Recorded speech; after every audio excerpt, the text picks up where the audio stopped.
Hello class, and welcome to our lecture over the communication process. In this lecture we are going to focus on only two main points. But each of these main points is important in understanding what the communication process is and how the communication process functions. Our first main point will cover the distinctions between encoding and decoding in the communication process. And our second main point will cover the 8 elements of the communication process. Understanding of these topics will help you ensure how to understand yourself as a speaker, understand your audience as the listeners, and how the transactional process of communication works between the speaker and the audience. Let us begin with our first main point, understanding encoding and decoding. Encoding is the process of taking your ideas, connecting those ideas to words, and then conveying those ideas through a message you put together. In the process of communication, the speaker is always the encoder, and the encoder determines the meaning and context of the message presented. For example, in this class you will choose specific topics, put together a particular outline, research and gather information, and create a speech to present to your classmates. You are the individual encoding the message and are responsible for giving the message meaning and context in order to be understood. The decoder, on the other hand, are those who listen to the message and think about the content, create images in their minds of the message, and try to understand the meaning. This process is considered decoding because those listeners are taking what has been encoded by the presenter and they now are trying to decode that message. Now, during a speech, there is a process going back and forth between speaker and listener, or encoder and decoder. This process is what we call the transactional process. Simply defined, this is the giving and taking of messages between the encoder and decoder, or the speaker and the audience. For example, when the speaker begins to deliver a message, the audience then listens and communicates back, usually by means of nonverbal cues such as eye contact or facial expressions. The speaker then reads those nonverbal cues and either continues the message or they can adjust the message based on the feedback of the audience. And so this back and forth process of verbal and nonverbal communication between the speaker and the audience is known as the transactional process. In the transactional process, it is on the speaker or encoder to ensure they are competent presenters when delivering a speech. They must have an appropriate topic to present. They are required to have an engaging introduction to catch the attention of the audience. Their main points are to be organized in a specific pattern. Their supporting material should also be credible and connected to their topic.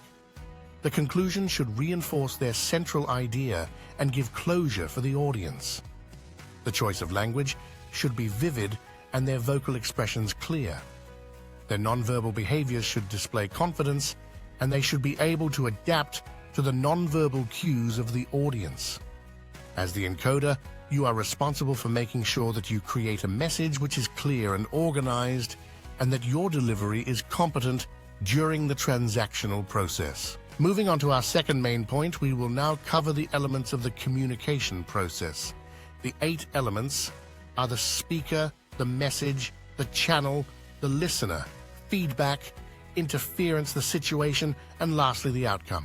We will briefly cover some basic details of each element, beginning with the speaker. The speaker is also known as the sender, and it is generally the person giving the presentation. The speaker tends to communicate in 2 main ways, both verbally and non-verbally. The second element in the communication process is known as the message. The message is what the speaker communicates to the audience, and this is generally done both verbally and non-verbally. The verbal message being what the speaker says and how they vocalize it. The nonverbal message is the speaker's body language which is communicated to the audience. The nonverbal messages can be observed by appearance, posture, gestures, facial expressions, and eye contact. As the speaker delivers a message to the audience, there are both intentional and unintentional messages which can be delivered. Intentional messages are obviously the messages the speaker hopes to clearly communicate. The unintentional messages are done by mistake. For example, your nervous mannerisms or filler words would be considered unintentional messages during your speech. The third element is known as the channel. The channel is the means or device by which the message is being communicated. For example, in normal forms of communication, the channels could be the radio, telephone, television, or computer. When giving a presentation, most times the channel will be a microphone, or sometimes nothing at all. Our fourth element is known as the listener, or sometimes called the receiver. This is the person or audience who received the message from the speaker. Now, the listener is in the place having to decode the delivered message, and part of the process of the listener is to filter that information through a number of filters or frames of reference. For example, if you were an audience member and listening to a speech, you would filter that information through your worldview, experiences, beliefs, values, attitudes, and so on. These would be used as a way to help you understand the message and how or if you should accept it. Because of these frames of references, the speaker must always ensure they are audience-centered when creating a speech. They must try their best to acquire information about their audience and tailor the speech to relate to their frames of reference. Moving on to our fifth element in the communication process, we come to feedback. The feedback is the verbal and non-verbal messages sent from the listener or listeners to the speaker. The speaker begins to deliver a message while the listeners take in the information. While this process is taking place, the listeners will send messages back to the speaker, and these messages are considered the feedback. Feedback tends to be more non-verbal and can often consist of things such as yawning, leaning, staring, head nodding, laughter, and so on. The speaker tends to use these feedback messages to judge and evaluate their delivery. They seek to know if the audience is approving or disapproving of what is being said. Based on the type of feedback, the speaker will tend to make adjustments as needed. The sixth element is known as interference, or sometimes referred to as noise. Interference is anything which can or does impede the communication of a message. Interference takes on two forms, both external and internal. External interferences are those outside the audience. For example, music or people speaking outside, which interferes with the presentation. Internal interferences are those which take place within the audience. For example, people speaking within the audience, or perhaps cell phones ringing in the audience. Another form of internal interference happens within the individuals themselves. There is physiological interference, which is a bodily process or state which interferes with the listener's listening. For example, a headache or hunger would be physiological interference. Or there can be psychological interference, which is a mental or emotional state of the listener which impedes their listening to the message.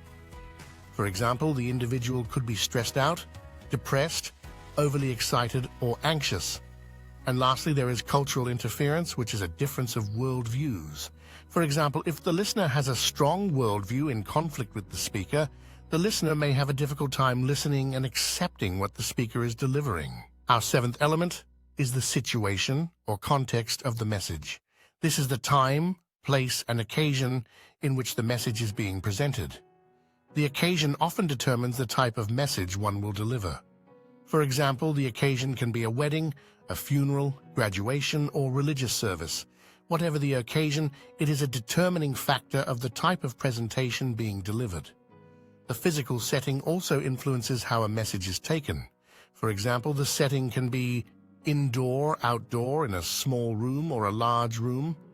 Even the seating arrangements can play a part on if a message is understood. The time also plays a factor of the effect of the speech.